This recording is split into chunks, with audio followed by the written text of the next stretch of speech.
Good afternoon, good morning to everybody who has joined us. We have a fantastic global community joining us today, and we had a record number of registrants actually for this session, and we can understand why when we look at the theme, the topic that we're considering, what buyers are looking for.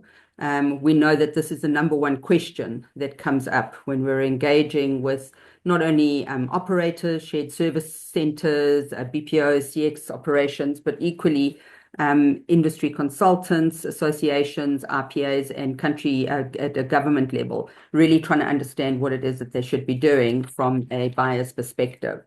So for those of you that I haven't had the pleasure of meeting, my name is Tracy Freeman. And before we kick off today with this fantastic panel of global experts that have agreed to join us today to really unpack this topic, I just wanted to give a little bit of a heads up on the Africa Federation of GBS Associations. So Mark, if you can just go on to the first slide.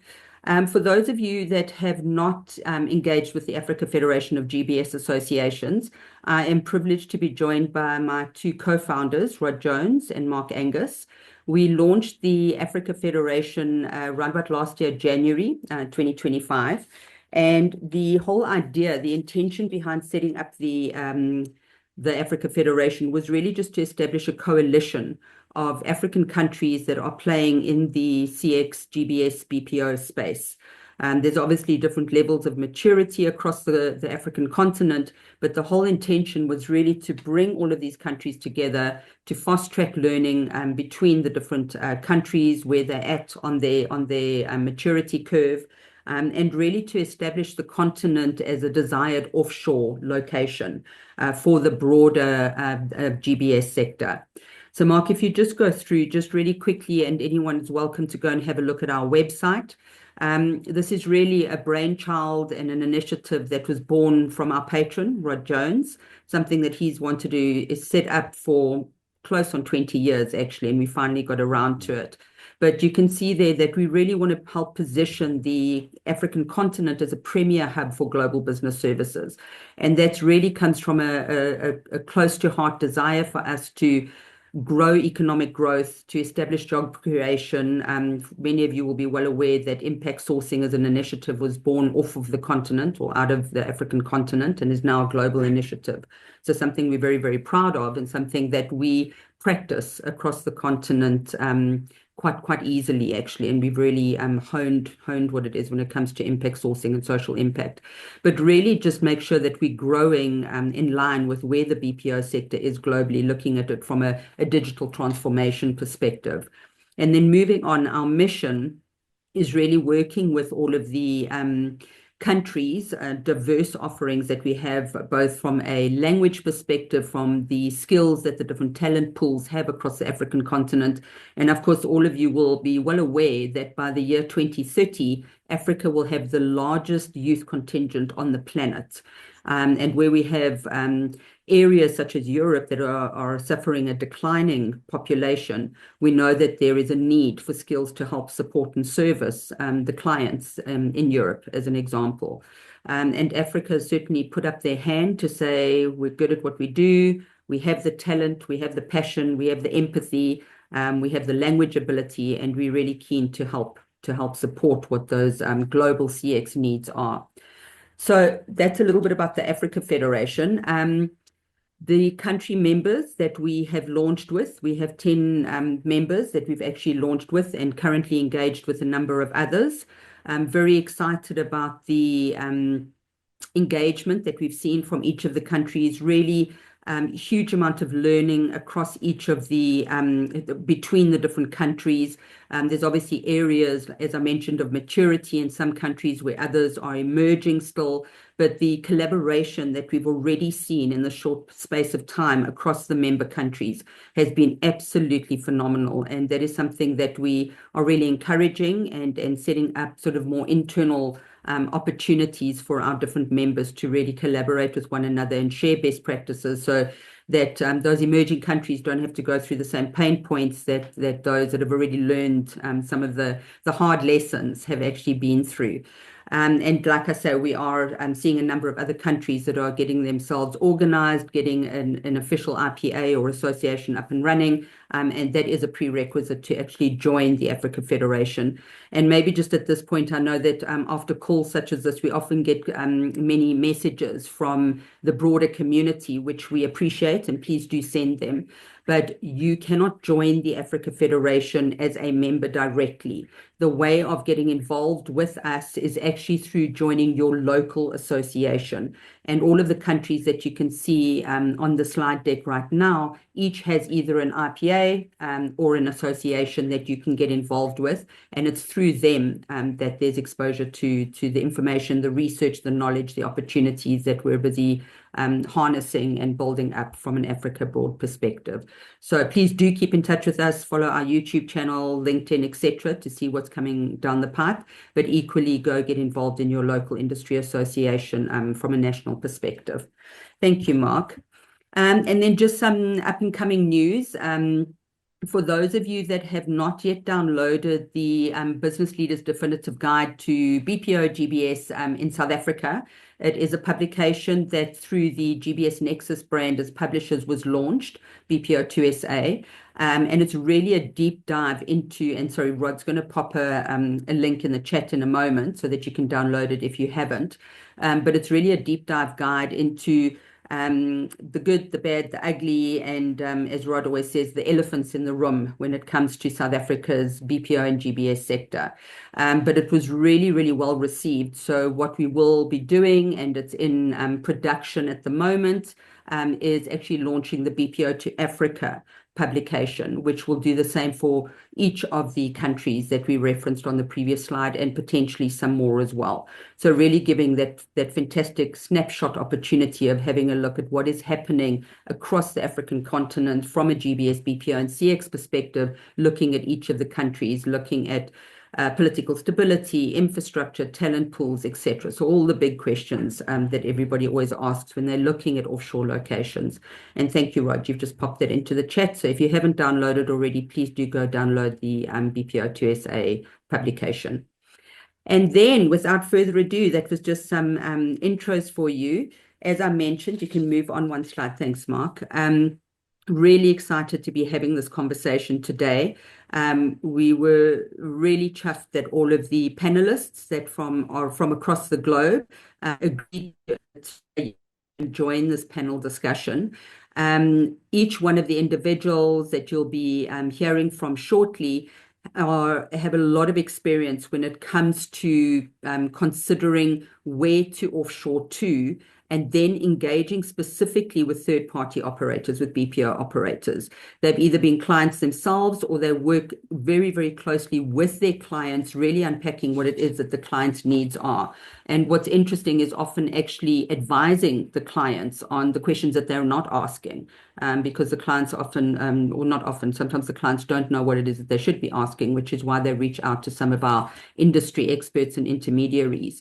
And the idea is for us to start unpacking both the more obvious, what it is that buyers are looking for, but then a lot of the items that we don't know, the nuances when it comes to certain geographies, what clients will be looking for, and especially with the changing state of where we are from a CX BPO sector perspective. What are the opportunities that we could be considering as countries, as support industry associations, and then of course the broader ecosystem, the vendor suppliers that are helping the BPOs, and then of course the BPOs themselves. So I'm really looking forward to this discussion. But before we get there, I'm going to pass over to my colleague, Mark Angus, and he's going to do a little bit of unpacking on some research that was recently done into the buyers community, just really to set the scene. And then we're going to pass over to Rod and our panelists to kick off. So over to you, Mark. Yeah, good. Thanks very much, Tracy. And hello, everybody. Welcome. It's great to be with you here today to be part of another webinar where we are actually unlocking a lot more insights into the global business services space. The industry at the moment, there's a lot of activity happening, a lot of really interesting trends and developments that have been taking place, some of which are actually quite transformational. And some of the insights that I'm going to share with you today does unpack that. So I'm going to go through a couple of slides just to give you some of the latest trends. These trends were actually released about mid-year this year at our CX Outsources event, and I'm glad that I can actually present it to you now within this forum. So the first part I wanted to follow or go over is the major pain points that enterprises experience. So we took out a custom question within the Ryan Strategic Advisory CX Technology and Global Services Survey. Many of you know Peter Ryan. He's a close friend and colleague of ours. And we were able to run this custom question within his survey that is actually covers and the interviews over 800 enterprise buyers globally across these countries. You see all the flags here: the UK, Europe, Australia, Canada, France, Japan, Spain are just some of the ones that were covered. And so this is a cross-market average of what they actually indicated. And you'll notice that in terms of their pain gaps, they're looking for service providers that can augment and scale with AI augmented human services. That seems to be a big pain point right now. There is a lot of disconnected AI tools out there. A lot of enterprises have disconnected and disparate AI tools. They don't know how to connect them. Or then there's a lot of hype around AI, and they actually don't know, which is the best solution to go for, which is the best strategy to adopt, how to actually plan and build AI into the existing systems and workflows. And then coupled with that is finding service providers who can solve their hiring shortages with top talent. Many of the source markets have talent shortages. And so they're looking for talent. They're looking to scale. They're looking to expand. And so the second pain point that they identified was they needed to solve that challenge of where to get more talent so that they can scale their businesses. Thirdly, it was accessing service metrics and rankings for service providers. They needing to get the right intelligence on service providers in terms of their capabilities, the level of services they provide, the quality of services they provide. And so that was identified as a pain point that they find it difficult to actually access those types of metrics and rankings. The rest covered areas, understandably in their journey, whether it's ease of use in terms of finding service providers or understanding the best or right nearshore or offshore locations, insufficient market intelligence, identifying the right technology vendors and products, and also having one place to go and find the right sourcing services. So this gives you a snapshot view of what came out of Peter Ryan's CX Technology and Global Services Survey. Now I'm going to give you a view of some of the interviews that we've conducted within our own marketplace, the GBS World Marketplace. So these are insights from the buy-side demand surveys that we conduct on a regular basis with enterprises that are part of the GBS World Marketplace. So the first trend I wanted to identify is delivery resilience is defining global shoring strategies. So we're seeing the fact that there is geopolitical risk, workforce disruption, I mentioned talent shortages, AI-enabled operations, they're all accelerating the shift toward resilient multi-shore delivery models. And in fact, 63% of the enterprises we interviewed said that they are increasing their multi-shore diversification. So they're looking at other locations. They're looking at other places where they can outsource to. 58% said that they're reevaluating their geopolitical sourcing exposure, given the current environment that they're operating in. 41% mentioned that they are increasing their business continuity investments, whilst 34% said that they're reducing single country delivery dependence. That's actually good news for a lot of the operators that are in Africa, because Africa right now is top of mind for them. So what does this mean for you? It means that resilience and compliance is starting to outweigh lowest cost delivery models. So they're looking for resilience and they're looking for compliance. In addition to which, regional diversification is becoming a strategic operational priority. We're seeing that as a big trend playing out right now, where a lot of organizations are diversifying into specific regions because they're wanting to actually tap into different skill sets, different expertise in these regions. And then thirdly is AI shoring is expanding nearshore and offshore location workforce flexibility. The second trend I wanted to pick up was on niche specialization. So niche specialization is becoming a BPO growth strategy. And so what we're seeing here is vertical specialization is increasingly influencing the enterprise provider selection decisions. We're also seeing that buyers are preferring partners with micro-vertical service and demographical expertise. And they're also looking for proven industry expertise in niche areas like care services, gaming, fintech, senior citizen services, just as an example. And so 64% are prioritizing vertical expertise when sourcing their service providers. 51% are looking for value industry operational experience. So they're looking for those industry-specific case studies, those use cases, the success stories that they have, that the service providers have managed to deliver for their clients. And 47% are demanding measurable ROI evidence and operational proof points. So the main depth is in becoming a new differentiator and driving better outcomes, lower risk, and stronger business impact. The third trend I wanted to pick up about that is on global capability centers. So GCCs, as we call them, are reshaping the partner ecosystem. There's a big drive right now for GCCs to expand rapidly, whilst also partnering with third-party outsourcers for scale, innovation, and specialized expertise. And in fact, the GCC market is expanding 2 times. We're seeing it expanding in double digits with the trends that we're picking up. There's a lot of interest also in GCCs setting up in Africa. And so we're seeing them looking at locations such as South Africa, Egypt, and then also some of the emerging locations that are on the continent, such as Kenya, Ghana, and Rwanda. 68% are expanding their hybrid delivery strategies with BPOs, meaning that they're partnering also with BPOs. So yes, they're deploying their own GCCs, but there's also partnerships going on. And they're also increasing their collaboration areas such as digital, AI, and multilingual capabilities. And they're rebalancing their outsourced delivery portfolio. So what does this mean for you? It means that providers should strengthen and complement internal capabilities, not replace them. And specialization and niche expertise in industries, technologies, and customer journeys or operational domains are becoming critical for relevance within this space. So we're going to see a lot more happening in this trend, a lot more GCC setting up. And that's a good trend as well to identify for the continent. The fourth trend I wanted to pick up is on outcomes economics. So we're hearing a lot about this, right? So there's this trend, this shift from labor arbitrage, the traditional FTE model, into outcomes-based pricing and outcome economics, or value-driven models, essentially.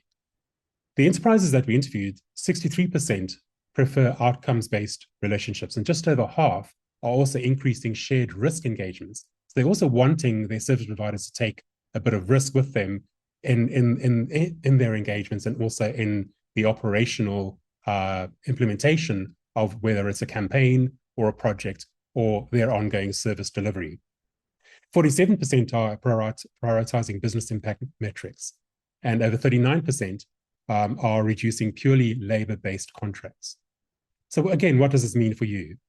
Commercial BPO models should evolve into hybrid or fully integrated outcomes and gain share and value-based models. Now, we know that this is hard, right? We know that whilst the buyer interest is real, it's quite difficult for BPOs to actually bridge this, to define what this business model should look like, because it creates disputes and it also creates commercial complexity. But the fact is that this is something that they're looking for. And so if you are not ready to fully integrate outcomes-based pricing into your model, you certainly should be looking at some sort of hybrid model between your current business model and an outcomes-based model. And then enterprises are increasingly expecting measurable proof. So they're looking for business impact, retention, CSAT, productivity, or revenue improvement within this space. The fifth trend, of course, is around AI. So, modern contact centers are blending more AI co-pilots. There's more AI augmentation. 25% of the enterprises we spoke to have got AI co-pilots already in place that are reducing average handling times. 30% are improving their productivity using AI. 80% are piloting generative AI initiatives. And so hybrid workforces are becoming an operational standard for them. And so what does it mean again for you? It means that workforce redesign around AI augmentation and human oversight are becoming an operational priority. And hybrid workforce management is becoming a core leadership capability. So this is something that's becoming more and more important. The need to have AI with human agents working in close concert together, not replacing humans, but actually working in collaboration with humans within contact centers as well as within other business process outsourcing delivery centers. But human empathy still remains commercially important. This is still something that they look for, still something that they require. And so, having given you those trends, I just wanted to note again that the GBS industry, as we know it, is entering a new phase. So, as I mentioned, multi-sourcing. Enterprises are increasingly building diverse, multi-source talent with distinct capabilities and specialist skills and domain expertise. So, they're not necessarily deploying a team in any one location. They're actually now starting to also look at different locations that have different skill sets and bringing those skill sets together to work with them, whether it's on a campaign or on a project or within some sort of implementation delivery. Multi-shoring, as I mentioned earlier on, is also a key focus for them. The move from the single mega hubs that we all know to multi-location strategies, and Africa is well positioned in that regard. And then, of course, AI shoring. So they're combining location talent with AI-enabled delivery models. And so hybrid human AI operating models are becoming a really important focus for them in order to scale capacity, productivity, and innovation. And then within that, they're looking at distributed capacity architecture. So they're looking at enterprises are building globally distributed capacity networks, combining locations, partners, and digital capabilities. So because of all this happening, enterprises must continuously evaluate locations, workforce supply, wage inflation, automation potential, supplier ecosystems. And so what we found in our own environment within the Africa GBS Federation and also within our respective organizations is that static research is no longer sufficient. And so within the Africa Federation of GBS associations, we decided that we would partner and look at how we could actually address this with our existing partner network. And so I'm excited to make an announcement today. This is actually a pre-announcement that the Africa Federation is actually in the process of launching a knowledge and intelligence hub. And if you scan the QR code, you can be among the first to hear about this hub when it actually opens up. Think of it as a mega hub, which provides global insights. It's AI powered, community driven, and outcomes focused. And the best way I can explain it to people is I say think of Bloomberg with ChatGPT and LinkedIn all combined into one platform, and that's the value that the federation and its partners are going to be delivering to the continent towards the end of the year and also in 2027. So please do scan the QR code. It will take you through to a landing page where you can register. And that's just to join an early interest group so that you can be among the first to hear when we actually switch that platform on and relaunch it. Thanks very much. So I'm now going into the Q&A. Over to you, Rod. Thanks, Mark. I think before we pass over to Rod, I think probably right at the end, we can just put up that QR code again in case there's anybody that didn't get to scan it now. So don't stress if you didn't get it. We will put it up again. But I think if you go on to the next slide, I just wanted to take this opportunity to introduce our esteemed panelists. And I'm going to ask each of you gents, just so that you know, this wasn't on the pre-call prep, but I'm going to ask you each for a 30-second positioning statement from your perspective on Africa. But as I mentioned earlier, we're exceptionally excited to have the four gentlemen joining us today. Each one of them has had a lot of experience across the continent working with a variety of partners, whether they be consulting with government or associations or actually working hand in hand with many of the operators across the continent. They've seen things grow from nothing to something and then scale into something really exciting. And I know that there are different levels of excitement that comes through from each one of our panelists today. But I also actually just want to take this opportunity to say thank you to each and every one of you for believing in the continent and the offering that the the continent has, because it's been through you that we've been able to shift global perceptions, actually. It's interesting how when you chat to somebody in their own lingo with an accent that they're familiar with, that there's a level of trust there. And that's obviously something that we're looking to achieve from an African perspective across the different countries. So I am going to go according to my screen. So I'm going to ask each of you just to introduce yourselves and just give us a little bit of who you are and how it is that you fit in. And then, like I say, a positioning statement on the African continent. So, Mr. David Rumble, if I could start with you, please. Well, thank you, Tracy, and thank you, Rod, and thank you, Mark, too. Really great to be here, real privilege, and thank you for giving Africa a voice. It's long overdue, and the way that you're going about things, I think, is to be really commended. And I'm really excited, Mark, that kind of pre-announcement on LinkedIn, ChatGPT, and whatever else that you could throw in from a technology perspective about why Africa. So, look, Dave Rumble, managing partner of OC. I have multiple identities, so people do look at me on LinkedIn. My Rumble in the Jungle disguise has got me with a number of different organizations and businesses, all with an interest predominantly in investing in the sector, particularly the GBS sector, the wider GBS sector, CXO, GCC, whatever connotation ITO that we get into. I've been involved with the African continent for about 20 years or more. Had the privilege of visiting many of the countries that form part of the Africa Association, and I've been privileged to see investments and activities go into each one of those. So really hopeful for Africa to springboard, and I hope that the Africa Federation is a great opportunity then for all of the ecosystem across Africa to provide a voice for the continent. So thank you for today. Fantastic. Thank you very much, Dave. And Kevin, if I can pass over to you next, please, just to do a quick intro on yourself. Yeah, my name's Kevin Lasky. Again, like David said, thank you for having us and putting this together. I'm the COO at Apex CX. We're a boutique call and contact center consulting firm. We work with BPOs and buyers around the globe and helping them sort of position themselves and helping buyers make the right decision for them. And I think, Africa's got a tremendous opportunity as we're at sort of this inflection point of how does AI change, what BPO is, what service people need, and what expertise and experience, buyers are looking for. So I'm excited for the conversation today, and I look forward to answering your questions.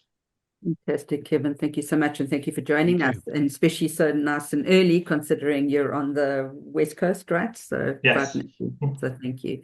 Excellent. And John, if we can pass over to you, please, and give us a bit of a heads up on Impact Lives. Absolutely, Tracy. And thank you guys for putting this together. I think it's extremely beneficial. Love all the associations that are getting wrapped up to really go for one singular vision of, creating jobs in Africa. I myself started in operations about 22 years ago, and probably 2 years into the industry, got very involved in associations. So networking, getting a board of directors of your own personal resources that you can reach out to when you're going in all these uncharted territories, I think is super important.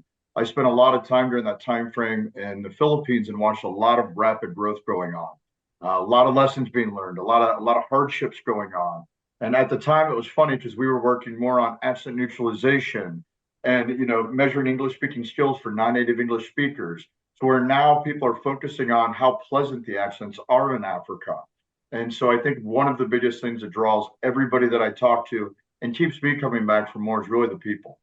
I think the people of Africa, regardless if you're in Rwanda or Ethiopia or South Africa, you just see this genuine ability to be able to drive customer experience. And I think right now that's more important than ever, as buyers are really increasing their expectations and really want their rates to go down as well. So it's a very tumultuous, fun, exciting, innovative way kind of going on right now. We haven't even touched on regulation in the space yet. But from my perspective, from Impact Lives, one size fits none. There's so many different things going on for our buyers. It's understanding what they're doing and how we can guide them to get to their path. Thank you very much, John. Brilliant. And Tom, over to you, someone who's had experience from a slightly different vantage point, but also has had huge global experience, literally beating your feet on the street to go and look at different locations. So let me pass over to you. Yeah, thank you, Tracy, and thank you, Mark and Rod. As John and Kevin and David all mentioned, we appreciate you guys pulling this together, and it's great to be just part of this conversation. I've spent most of my career on the other side of the table, on the buy side, really deciding for the large enterprise players where we're going to put work, what partners we trust, and also often trying to explain internally why we've taken a chance on a new geography or a new partner, which can be quite an interesting internal discussion often. And so, I think we all recognize, and we're here, Africa has this tremendous amount of opportunity.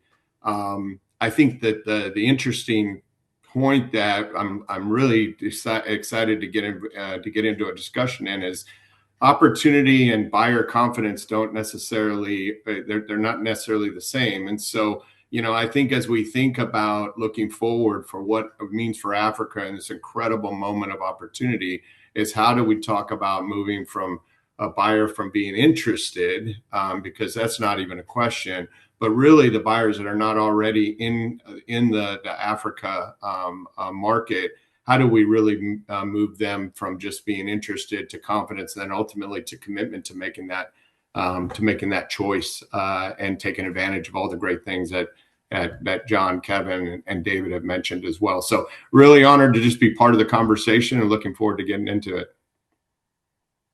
Fantastic. Thank you so much, Tom. Mr. Jones, I believe you have a number of questions you would like to start drilling into. So over to you. Well, thank you, Tracy, and thanks, guys, for joining us today. Let's kick it off, because I think if I just look at the registrations and the attendees today, there are a lot of professional people right across Africa, from Egypt, West Coast, all across, are looking for the answer to that big question: is how do we get new business into Africa? How do we market our BPOs? How do we position our BPO and GBS operations? So that big question, which is the title of today's thing, is what are the buyers looking for? And I think what's really fascinating here, we have three of you guys sitting on the other side of the Atlantic, and David sitting in the UK there. So I'm going to kick off first, David.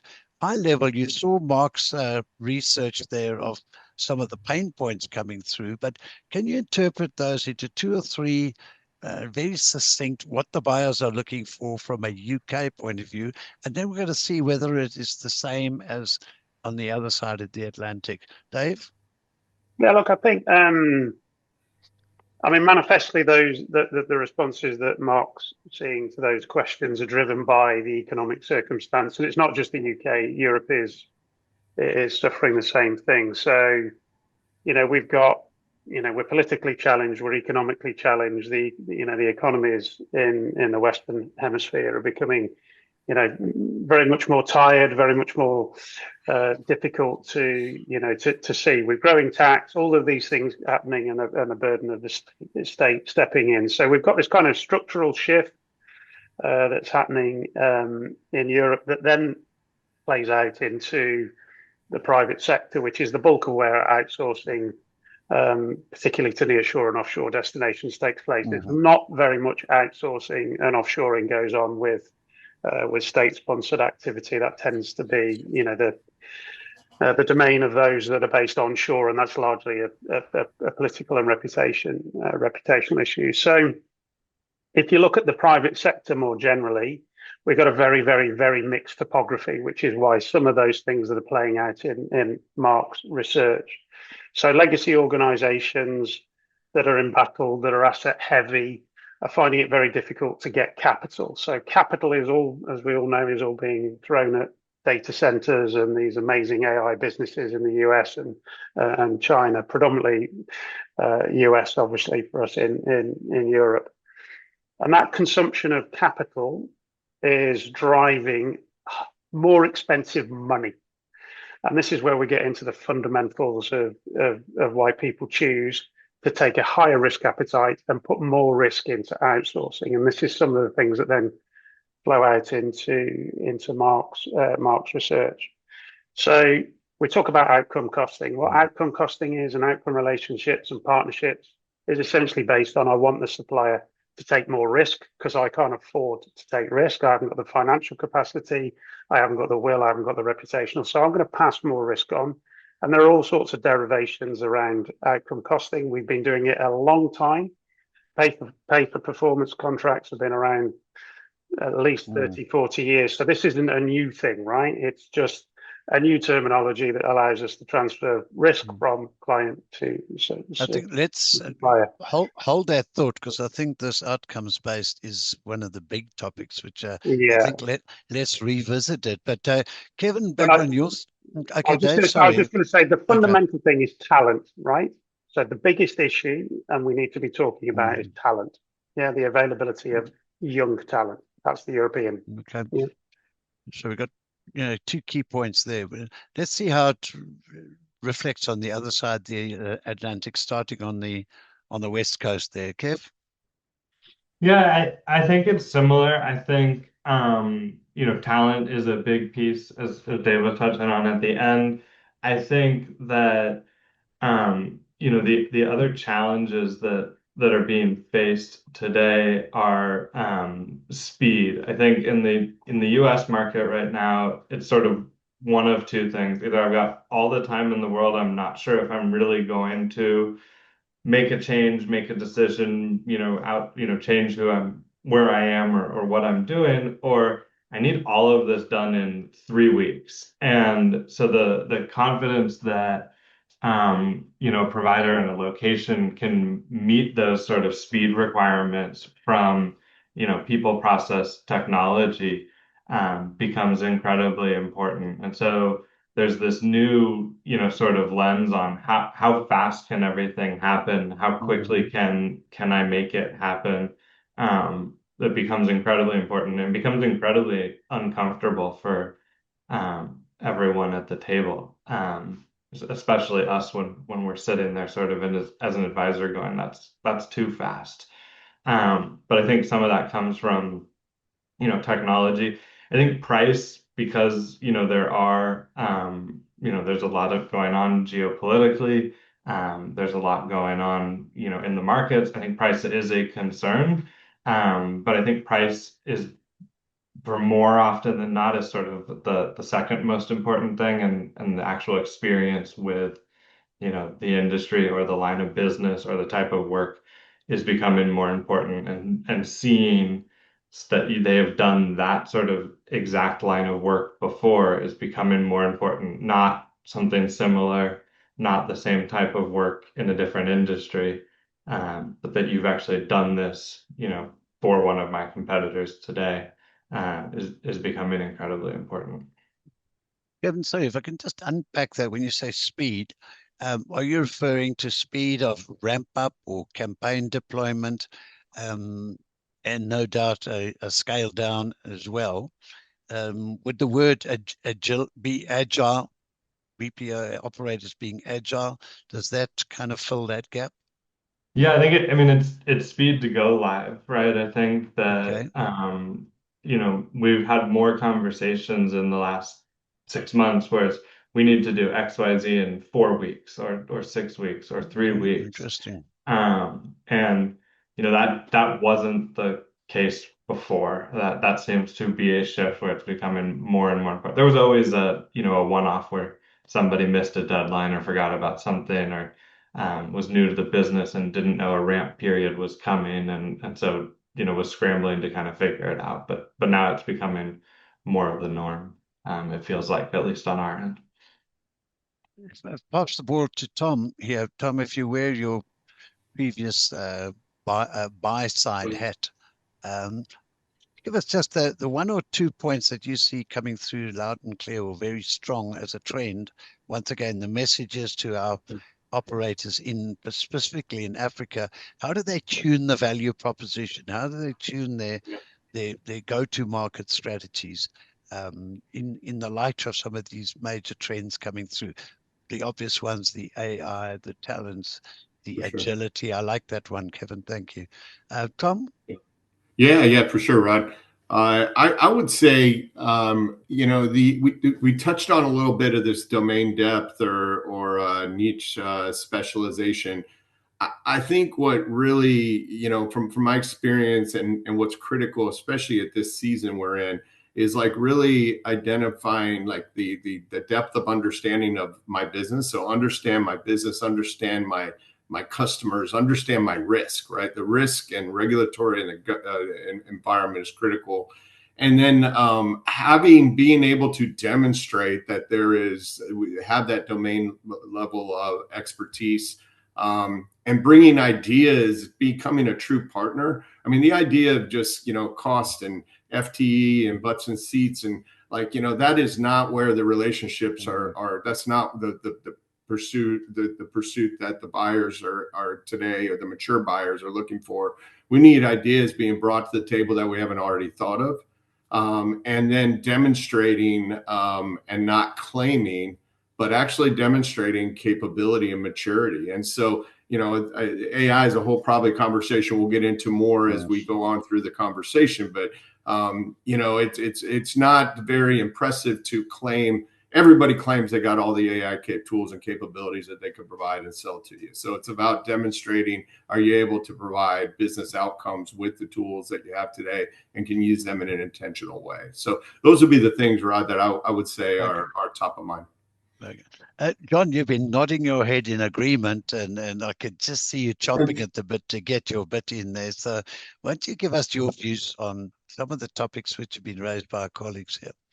No, Rod, I mean, that's everything Tom's saying is what I'm saying. I mean, it's the buying process in the US now is so much more sophisticated than it used to be. It's not about butts and seats. It's much more complex. It's much more pressure. I think understanding what the US customers have on their plate goes a long way. They're under an extreme amount of pressure. They're getting huge goals of create automation to reduce headcount by 50%. Well, what does that mean? And how do I still make sure that NPS is here and performance is here and everything else is going on there? I think if BPOs are looking to wait for their customers to say, create this for me, do that, they're not going to be selected. They're going to be lost. They want thought leaders to come to them and say, we know your business. If you're going to US people, don't bring up the ISO. Don't bring up the GDPR. Talk about the business requirements and certifications that are relevant to their business. If it's financial services, it's going to be a lot more in depth, and it's like travel or hospitality, the seasonalities of their business, the tax season to all the other parts of it. AI is huge right now. I mean, it's almost to the point where it's annoying because it's like you hear it and after 2 seconds, it's just so diluted, and it's not specific. It's so generic anymore from that.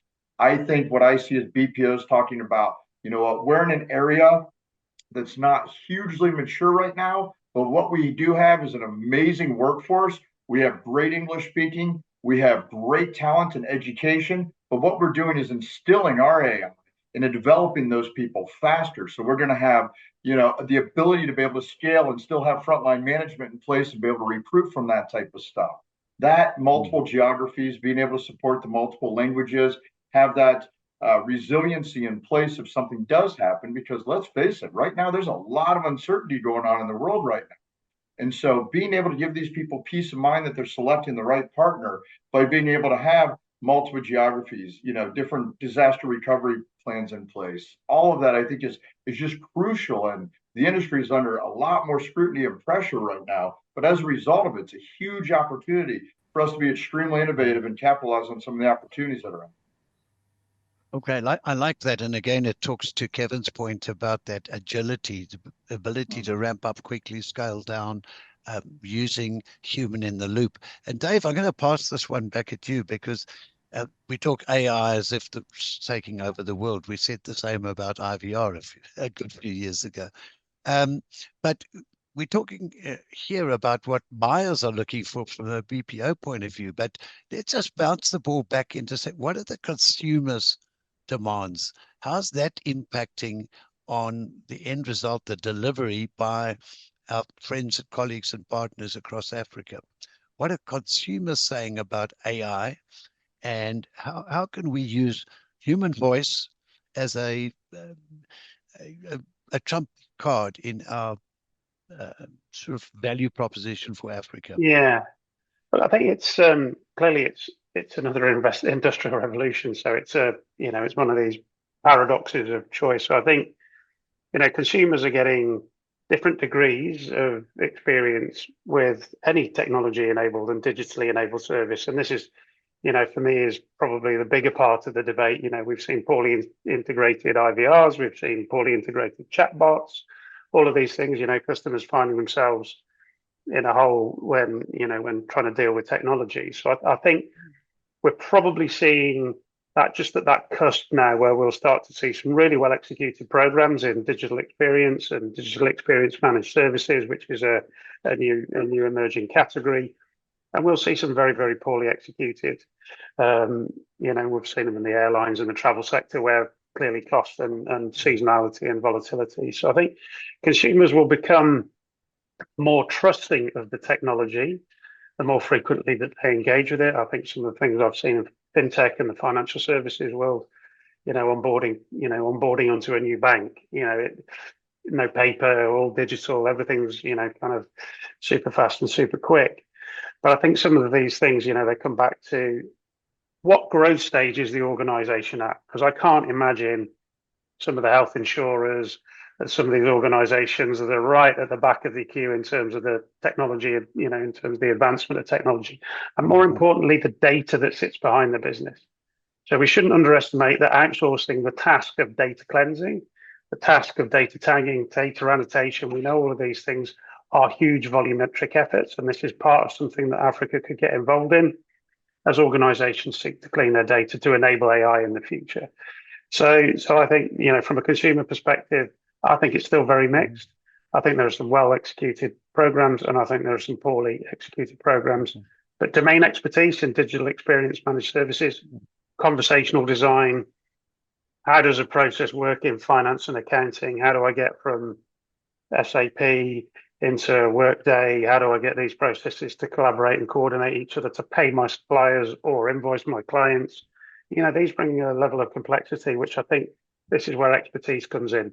And it's not the vanity of, I need 5,000 people to do customer management for seasonal effort for Christmas ramp in retail. These are things where, look, it's low volume. It might be 4 or 5.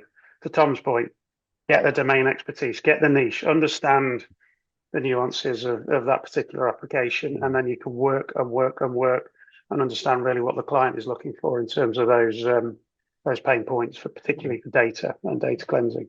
Yeah. Kevin, if we look at the customer, the consumer side, what is the state of the nation? What is the atmosphere in the consumer environment to this beast of AI that's descending on our customer service environment? Is there kickback on the one hand? And if so, how severe is it? And on the other hand, if human in the loop and human voice is our strong point in Africa, how can we leverage that?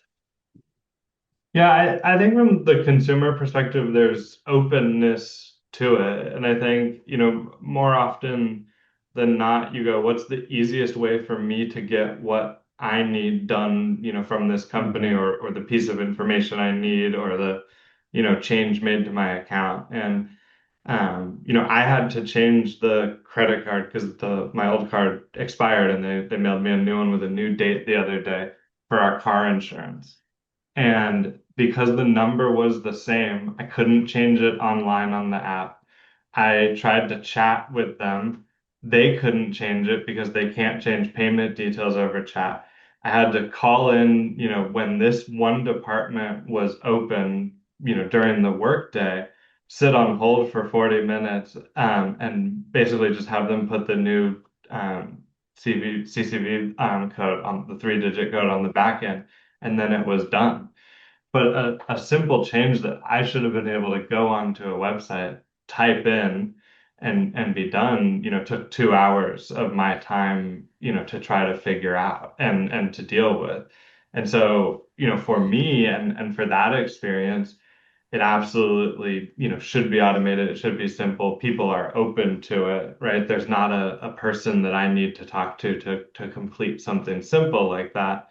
But to David's point earlier, it's the, companies and the data and the processes aren't ready for AI. And I think the big mistake they can make for consumers is trying to roll something out that doesn't work. Because the bad experience that could have happened there is if I thought I updated it and 2 months later or a month later it didn't go through, I wasn't paying it, I didn't have my insurance. That's a big problem. That's a big risk. But I think people are open to AI if it's done well and helps me solve my problem and is sort of the path of least resistance for me. But I think it really depends what I'm trying to solve, what the problem is, that the consumer faces, and where they're trying to go. And so I think keeping sort of options open and the flow easy to guide your own journey is where we are right now from a consumer perspective. Don't force them down one path, give them the option to pick what's easiest and simplest for them. And I think there's definitely there's people on both sides, right? It's polarizing. AI is going to ruin the world. It's going to take away jobs. It's going to do all these things. And the flip side of it is, it's going to make a lot of things easier. It's not really that different than a lot of the automation we've had for the last 20 years. Yeah. And you find people firmly on both sides of that. And so I think consumers largely are the same. They want to solve their problem quickly. So if you can do that with technology, do it with technology. If you can't, then make it clear and simple of how to get it done. There seems to be a bit of a dichotomy here. As the panel can see, there's a chat there from Simon Rainbow. Thanks, Simon, for your point. He says, we're seeing an increase in voice volumes in Europe, but the conversation has changed. John, I'm going to ask you a little bit more about that, because if I go back to what I'm also interpreting happening in Europe, Dave, feel free to jump in there as well. But Contact Babel has recently released some figures showing an upturn in voice traffic in certain verticals, which still needs to be described and researched, but there certainly seems to be an upturn in human voice, which to me is good news for Africa. John, what's happening in that space in the States? Are you seeing any of those trends? Yeah, I think, again, without going in any specific vertical or anything or industry that we're looking at, what I see is what we spoke about earlier, the demand that companies are given their leadership to go out and automate everything. And a lot of times companies are following this marching order so much that they're doing more of a ready, fire, aim strategy instead of a ready, aim, fire strategy. And as a result of that, it is not a good experience. People are getting overwhelmed with a bunch of interactions that are completely irrelevant to their problem and they just want to be heard. I think the right way to do this is really looking at more as experience management, right? Experience management, orchestration, using journey orchestration, using preference management, using robotic process automation, using all of these things combined to be able to understand the preference management and the channel management based on the consumer that you're talking to and what you're talking to them about. Maybe they want to be spoken in chat about one thing, but they want to be spoken by phone for another thing. So when I see the voice traffic increasing, I look at it as more problematic, as maybe some type of digital transformation wasn't deployed in a more accurate way. And it's out of frustration that these people are coming. It's going to be short lived. That's kind of what I see from that. I see the people doing this right.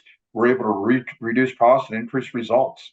If someone sees that I just got online at a financial institution and I'm looking at an auto loan right there, and I call in and you give me 30 prompts on your IVR, well, why not just give me the auto loan one, the very first one? Chances are that's what I'm calling in. You can track all of that stuff online and be able to do that. Send me to an agent right there, have a banner ad if I have to hang up on the phone that can save all my data and go from that kind of standpoint. How can we use it to make everybody's lives easier to where it can be a more simple task and more accurate to yield the results we want versus the ready, fire, aim strategy where it's going to create frustration. And when they do call in, it's going to not only be bad for the consumer, but also be a bad experience for the agent as well. Yep. Yeah, very fair on that.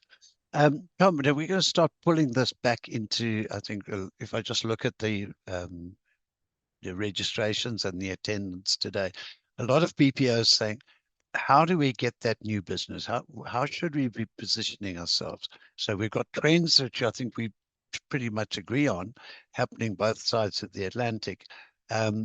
how does a BPO operator in Ghana, Nigeria, anywhere else in Africa, how do they take these trends and mold their value proposition?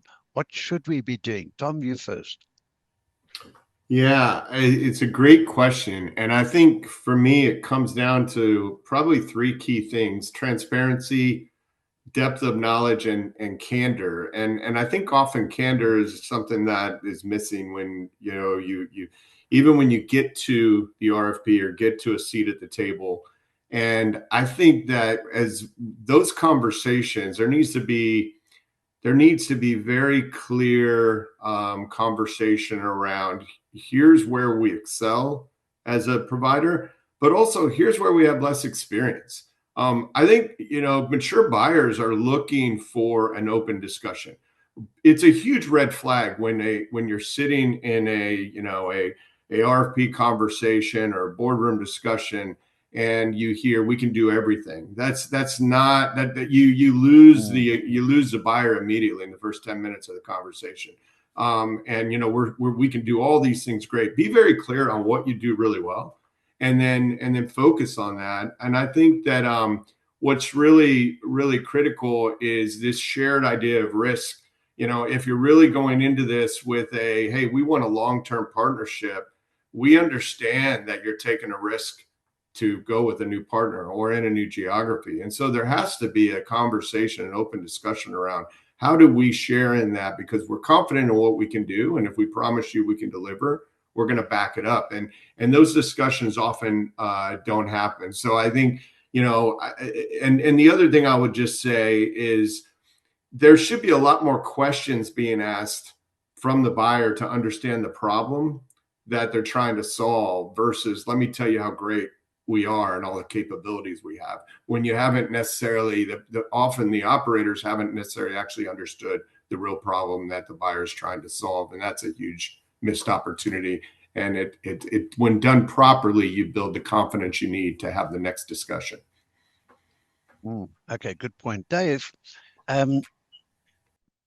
once again, addressing the real concerns of BPO operators, how do they get face to face across the boardroom table with those potential buyers, assuming that the value proposition has been tweaked, that you got niche focus and you have all the other pieces into place? Our good friend and colleague Joel Walker made a statement at the Ethiopia conference. He says, "Don't get fired" is top of mind for any BPO buyer. And that really resonated. And I interpret that, and I'd be interested in your view of, is the magic word trust, how a BPO has to have that trust of the buyer to be able to deliver anything. And so the question is how do you get there? What's the road? Yeah, I mean, the market has a paradox of choice, and the paradox is there are limited choices. So what tends to happen is people tend to gravitate towards the larger suppliers, and those larger suppliers very often have a presence in the country. So being part of a trade association, whether it's Ghana, whether it's Rwanda, whether it's Kenya or South Africa, gives you that visibility. So it amplifies your voice when you're part of a trade association. So I think, making those connections, getting that understanding, listening as folks are today to what's happening in the market and getting those perspectives, because that clearly you need to be able to talk the language, that clients are talking. And there's no substitute for source market, but Tom nailed it. It's about transparency.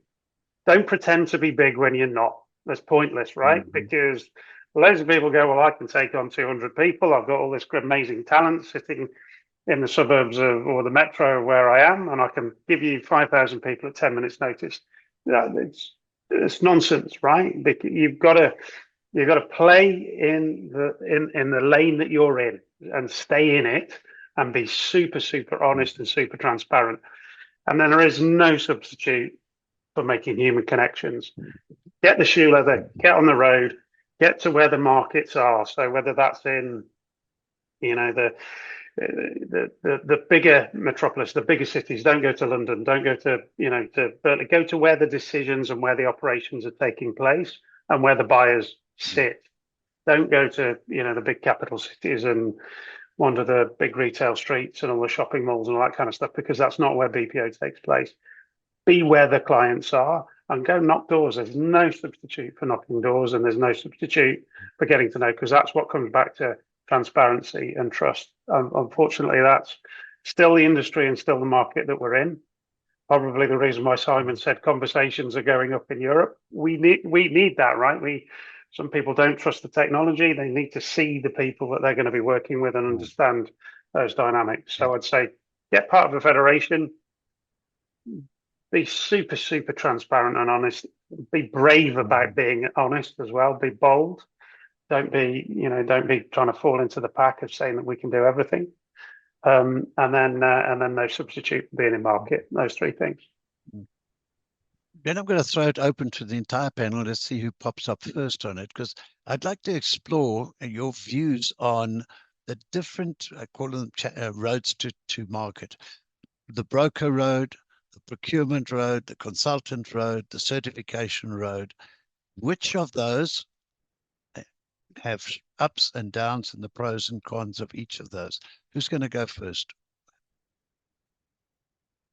Dave, I can see you chomping at the bit. Hit me. Well, I don't like brokers, so I'll just go straight out. So there's a place for brokerage, but as long as it doesn't come at a long-term cost to your business. So if somebody's introducing work to you and it's on the basis of an introduction, then that's fine. You pay a commission, but as long as it's transparent and as long as clients know that commission is sitting there. So I'm not into this hidden fees and all of the stuff that goes on in the background. There are some very, very, very good organizations that give a voice to small suppliers. I won't name names because I'll be singling people out, but there are some very reputable firms that go about doing it in the right way with fixed fees. Clients knows what the circumstances are, but I think, look, I come back to trade associations. I come back to, you're not going to be visible for an RFP process. There's a reality here that there's a whole thing now that goes into the digitization of RFP processes. So unless you can start to manipulate some of the big LLMs in terms of ChatGPT or Claude or Anthropic to get yourself some visibility, so these people who are searching for supply, then you've got those platforms. Clearly, I'm the chair of a Procure Tech platform that gives a view to suppliers to be able to be seen in those ecosystems. But I would say, look, it comes down, this is a business for entrepreneurs and for those who are motivated and resilient to get in front of clients. That's, at the end of the day, that's where you get it. And there are some amazing entrepreneurs in Africa. And Cheryl from CallLab, I don't know if she's on, I haven't seen, talks about the entrepreneurship that we should be celebrating in Africa. So I think that's the thing, is resilience and getting out there. Okay. John, your view on the broker, consultant, procurement models. What are you seeing on that side of the planet? What I see is a lot of people that'll use the same word to describe companies that do way different things. And it just becomes as generic as the word AI, And so, to Tom's point, ask questions. I feel the same thing about brokers and consultants. Ask them questions. What do they do? I'll work with companies and do something absolutely amazing that was good for something that I could see, that'll be valuable for any financial services company or any retail company or any travel and leisure company. Say, what are you doing? This was greatly beneficial. I'm sure you have the same challenge. Why do you do that? So I really think it's different in how you go about it and what your approach is, and knowing what your customer's looking for or helping them figure it out. I said one size fits none. A lot of my customers that Impact Lives has worked with over the years, the level of involvement that we have is completely different. Some we've completely went in there and audited, built what their requirements are because they have 6 lines of business and they want to find a supplier that can support all 6 lines of those business. And they want help going through that process. They want help negotiating. They want to be able to go into a geography that they've never went before with someone to be able to make sure that they're asking the right questions and go through it from that standpoint. Other people are just saying, what other players should I be looking at? I don't know. I don't go to the same conferences as they do.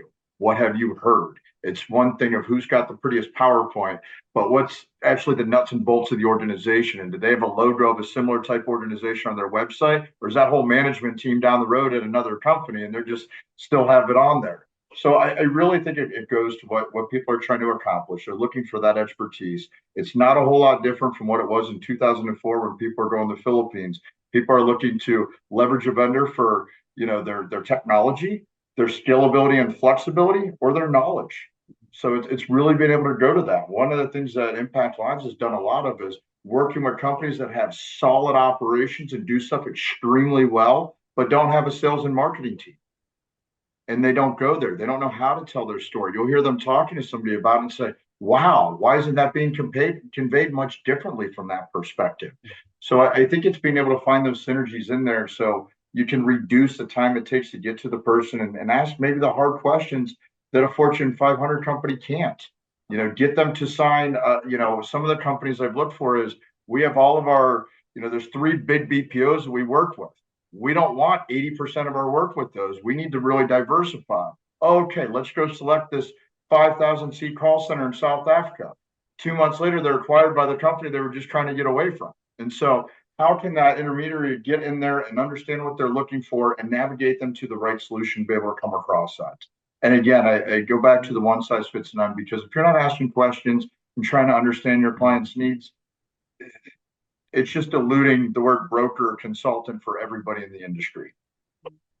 Okay, let's move on from that. And Tom, I'm going to ask you to take a look at, if we're looking from the outside, from Africa, looking at the world, we have associations, we have professional bodies, we have government agencies looking to the Federation and to the panelists like yourselves for guidance into what should we be doing? What are we doing right? What are we doing wrong? We've got, the youngest population group on the planet. We've got talent, we've got languages, we've got access to technology. But I think strategically, what should we as Africa be doing? So first, Tom, then I'm going to come to Kevin. Yeah, I'll hit on this. And I noticed I saw some conversations in the chat around like what's kind of unique to Africa. A lot of what we're talking about could be applied everywhere. And I think there is a lot of truth to that. A lot of what we're talking about does apply to everywhere. Like, these common themes that a buyer is looking for are consistent. But let's talk about Africa in general for a minute. I think, to your point, Rod, like, there is there's no question an amount of young talent. There's no question that, we've got the language benefits that come with it. And all of those things are strong, like potential that drive interest. But as I mentioned, when I opened up, this idea of potential has to be demonstrated in actual results. And I think, if we can just get really real here, I think there's a lot of people that have entered the African market with the hope that, or they heard a story of this is going to be the best thing they've ever done. And you finally hit the promised land and it's going to, like, all of your problems are going to be gone. You're going to want to put all your work there. And many of the buyers have found that, well, it's good, but it's not, I've opened up in other geographies and markets that have been just as good. And so what is it that we're all here talking about? How do we make sure we elevate Africa as a potential? And I think the potential's there. It's time to demonstrate. And I think Africa has got to be really positioned differently than just another, relatively good offshore alternative. It really needs to become an important part of a global talent solution for the next decade, 20 years, right? So many of us have all been involved in what's gone on in the Philippines and saw that happen. I think the key things we've got to deal with, and we need to overcome some of the general challenges of people are still concerned, especially from a U.S. market, big enterprise players for sure, of, hey, is the political stability, like, is that a concern? Power, infrastructure, do we haven't solved that? Now, those of us that have boots on the ground and have been there, we understand that many of these things we've overcome, but you still have a reputational issue that has to be solved for. Data and privacy, security, and regulatory environment, those things need to be demonstrated. So I think the operator community has to really get really, really disciplined and make sure we can demonstrate that. I'll share one final thought on this that I think is really, really, really important. And I think as we think about, South Africa, I'm a huge, many of us I know on this panel and as the moderators, we understand the incredible opportunity for impact and impact sourcing in Africa. I think we have to be careful not to use that as something to try to get to the hearts and minds of buyers to get them to want to come. That needs to be an outcome of building a really good business, and it's an added benefit. And I think in some cases there's maybe some operators that have led too hard with that, and it's not really the right way to position it, because we want a long-term impact strategy, and buyers that have a cultural alignment to that, they want to know that hey, we've got to deliver business results first, and the only way it's sustainable to have an impact is we got to deliver results. And I think we got to get that mix right as well. Yeah. So those are just a couple of thoughts on my mind. Okay. Dave, you've spent a huge amount of time in Africa, particularly up north of us. If we took a hypothetical a XYZ country, we've got a professional body, we're a trade association, we have a government agency. They're sitting on this call right now and saying, what can we do to accelerate this opportunity, to optimize this opportunity? 2 or 3 bullet points from you. What needs to be done practically? Yeah, I think Tom's highlighted it as well. Look, there's the emotional elements that go into, these are big, high-risk decisions, emotive decisions. Victor raises the point about Colombia and the Philippines, and I go back, I'm old enough to remember the first steps that India took and buying loads of cheap telephony equipment and infrastructure equipment to build out an amazing infrastructure that would enable them to piggyback on the global comms change. So I think there's some things that logically, so the state needs to get behind the industry. That's progressive tax. Now, we're not talking about big grants. I'm not a fan of grants. This is about making sure that there is tax stability. So whether that's corporate tax, whether that's transfer taxes, and the infrastructure that goes in to support the wider industry, that's employee tax. So these things that matter to large corporates, particularly those large corporates that are on transfer pricing regimes. So I think government needs to play its part. Special economic zones. I can single out a couple of the African nations who've invested very heavily in building out infrastructure and SEZs. And look, and those are catalyzing demand, not in a big way. Obviously, Roger, you're in Ethiopia, you saw EIH, huge, kind of huge investment in that new facility, which we can now see coming to life. So there's an infrastructure and logical side of that the state and investors can play a part. But we also need to look at long-term logical state sustainability. So as we decarbonize the energy infrastructure that's needed for data center, for AI, for the collaboration work that goes on, as we connect and we see more bad actors in the world trying to disconnect cyber connections, these things all make logical. Ghana is on an amazing link into North America. So terminate point, there's a logic to saying, look, it can't be interrupted or dug up or because it sits where it sits. Ethiopia has the cheapest energy. So if you're making these decisions about, logical long-term sustainability, these are organizations that are going to leapfrog some of the rubbish infrastructure that we've got in the global West because they've got the opportunity because they're starting from new. So I think there's a logical reason of making the comparison with the Philippines with, potential, kind of diversification, geographic diversification, time zone and connectivity and bad actors, all of the things that are going on, kind of globally. I think you've got to make those logical things. And I think that's where the big industry players, the Teleperformance, the Concentrics, the Foundever, the bigger players who are making these investments in these countries are building out that capability that then allows the local entrepreneurs and the ecosystems to piggyback on some of that. So I think, the state has a part to play. Industry lobbyists have a part to play. IPAs have a part to play. So this industry doesn't just come about because people think it should. And that, look, there are organizations that take high risks. Obviously, CCI have done that over the years with their build out, obviously now in Botswana as well. So we look at this in a kind of a broader, but you've got to make the logical and then the whole impact sourcing and the emotive and the more things that go into, risk management and those concerns that flow off, with graft and bribery and, all other things that go on. Those are all checked. But the logic of investing in Africa could not be more sound. Could not be more sound. Because you've got capital catch up. And this is what India played on 25, 26, 30 years ago, capital catch up. When you have to build things new and you have to put new telecoms infrastructure in and you have to put new power plants in and you have to use water to generate your energy, these are all the things that are going to matter to our industry. And sadly, in the UK, we pay a lot for our energy. Kevin, back to you now on this. Same, I think pretty much the same question. What is best practice, or what is the way forward strategically for the investment agencies in XYZ country and their relationship with the professional body or the trade association? Is the dog to wag the tail, or vice versa? How do they work together in best practice?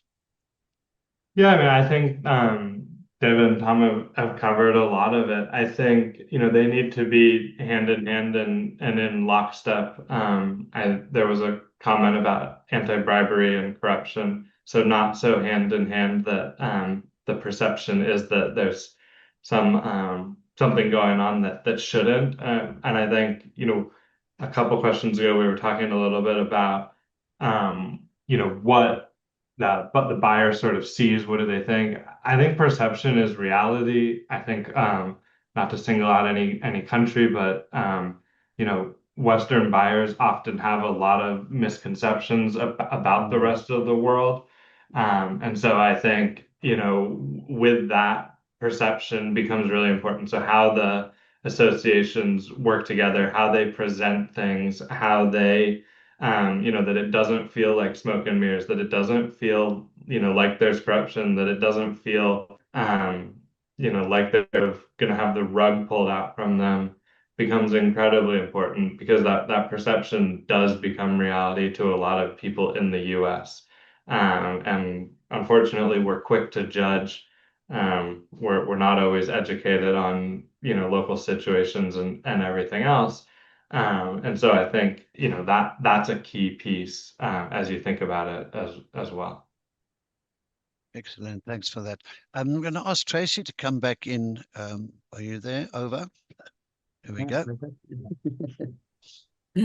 Excellent. It's been a fascinating discussion. Thank you so much. Rod, I'd like to just pull out a couple of questions that have been touched on a little bit by our panelists, but I see we've had two specific questions looking at your broader ESG and environmental, social governance and belonging aspect. So the questions, thanks Lavendra Naidu and Evelyn Jerry.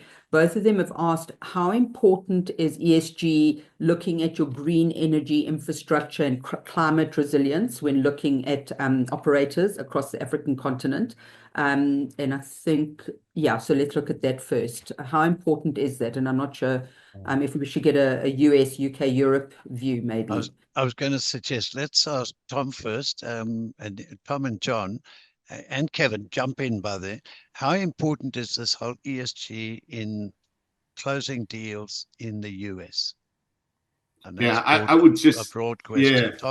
Tom, go. Yeah, from my perspective, it's very important. I think there's a baseline standard of working with mature, forward-thinking, thoughtful partners, and so most of the brands that have a reputational dynamic that they're trying to preserve, which are looking to, they don't want to be caught in a situation where 2 years in they made a decision with a partner and they end up on the front page of the news, and they're a news headline that what are you doing and why, and because it just erodes the reputation of that brand so quickly.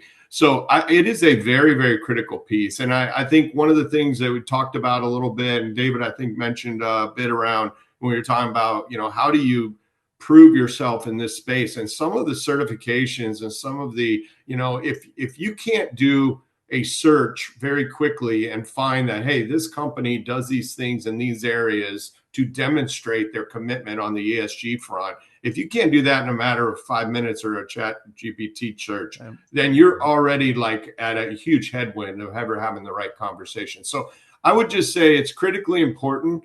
Do you have to be the leader of the pack and all of these things? No, but you need to show a demonstrated maturity across all of those dimensions, that you're going to be the partner that's not going to allow you're going to do things the right way from an environment standpoint, and you're not going to end up putting your buyer in a bad situation because of something that falls through the cracks. Excellent. John, Kevin, have you got anything to add to that? I mean, I think we've hit a lot of it there. I think a big thing is playing some of these emerging markets right now. A lot of places in Africa, people looked at in the past and didn't see the telephony and internet connectivity infrastructure to be able to be a suitable solution for them. And a lot of that has changed and evolved. But even with some of these new emerging markets in there, you really got to make sure that you're speaking properly to these people and being transparent. Hey, we can do it this way, but we might have this level of errors and we can do it at that cost. We can do this. It might take 6 weeks longer to set up, but we're going to have full data circuits built in, private tunnel carved out an MPLS data circuit. We're going to have zero downtime, all these other types of things there. So I do think in some of the emerging markets, that's extremely important. And for the BPOs and the industry bodies and the economic development groups to be speaking the same language and understand the path that they're going to do to get there, from education, investing in the industry, knowing what it means to the actual economy of that market and how it's going to impact there and how they can cater to it. I think if you can be in sync and do all of that, it really starts showing you that, yes, this is a newer market, but they all seem very, very much aligned and working towards a common goal. Good stuff. Tracy, back to you.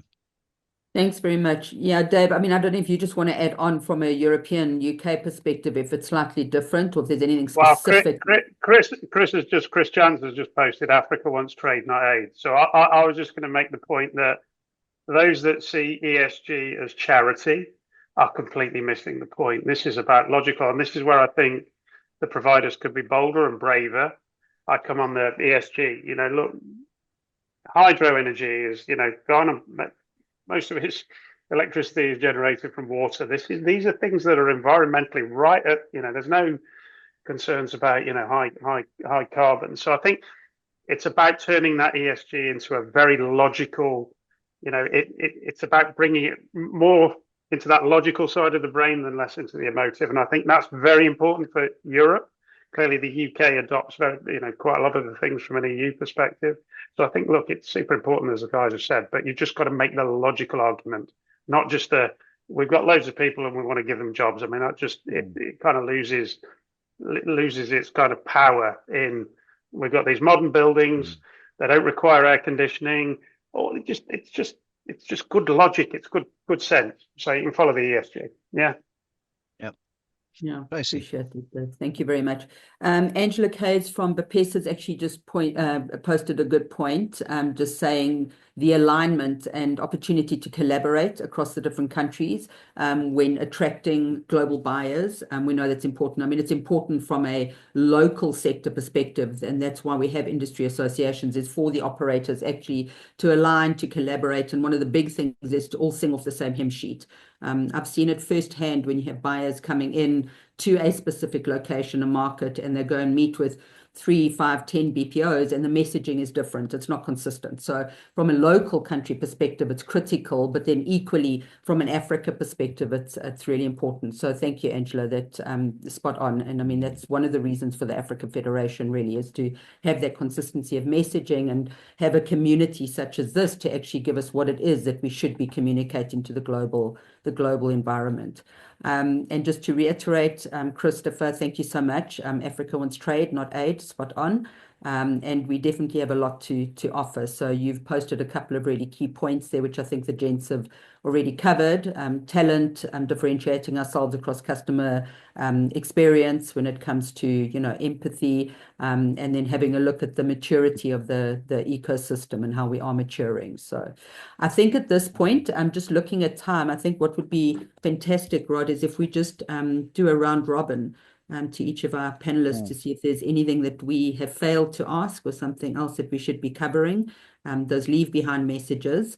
And just for those who asked, I will be sharing the LinkedIn profiles of our panelists as well, so that you can connect with them directly. So thank you. So over to you, Rod, and we can just do a final close. Right. Top left-hand side of my screen, Tom, your turn to do a wrap Yeah. and perhaps just highlight one or two points that you'd really like the attendees to take home.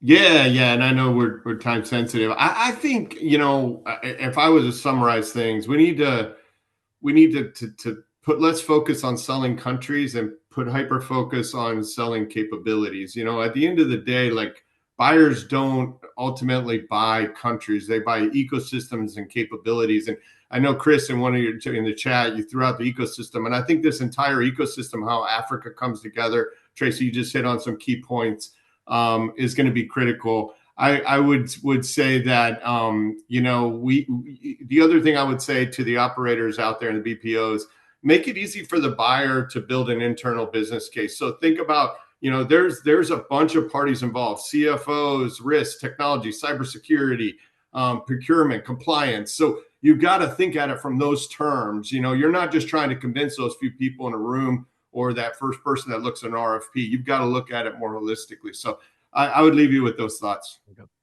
Very valid, hugely valid. John, we'll wrap up and one or two key points. Absolutely. I agree, Tom. Right now that the buyers are much, much more sophisticated. Listen to them, find out, get on their earning calls, track their website, look at their overall company goals. I mean, do as much as you can research and speak to them and ask questions. Concentrate on solving specific areas that you're doing. Give them something to say yes to. And there's a lot of people that are out there. So be unique and make a habit of doing what unsuccessful BPOs don't do. Good point. Kevin, your wrap.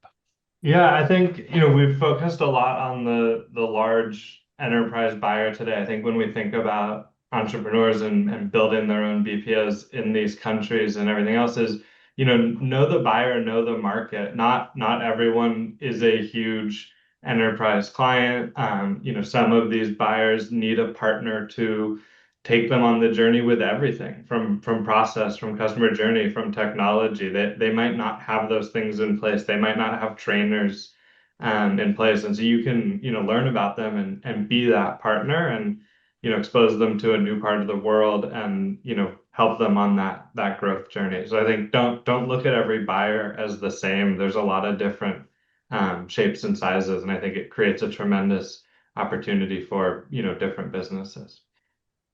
Spot on.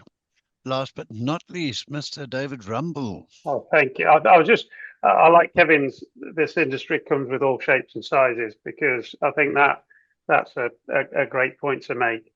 The industry is the perfect place for entrepreneurialism and enterprise to make a play. So it's the startup mentality. People have heard me say this sort of things before. Get organized, get focused, and get started. I think Tom's point, get in, John's point as well, and Kevin's point, building on those. Make sure you take more effort to understand your client's need.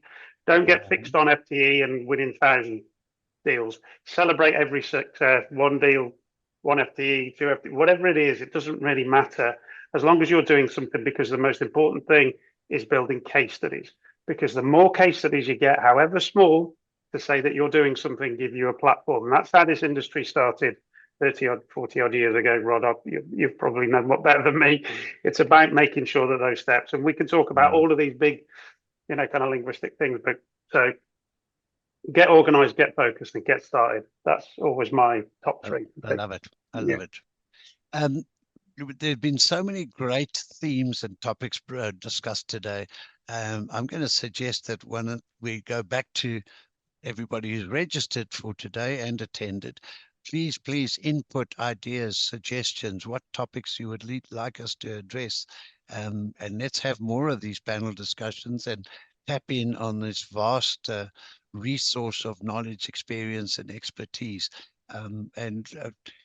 In that, I'd like to go around the room and say, Tom, thank you so much for sharing. John, your insights, hugely valuable.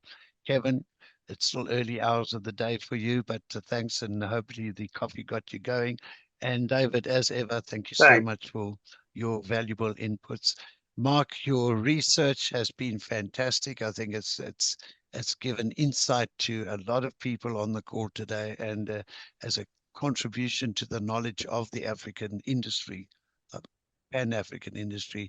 It's, hats off to you and your team for the work that goes into all of that.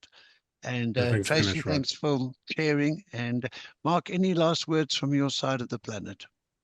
No, not at all. I think I've been listening intently, and I think the insights today have been really, really insightful. And thanks again to the panelists for sharing their combined and collective knowledge.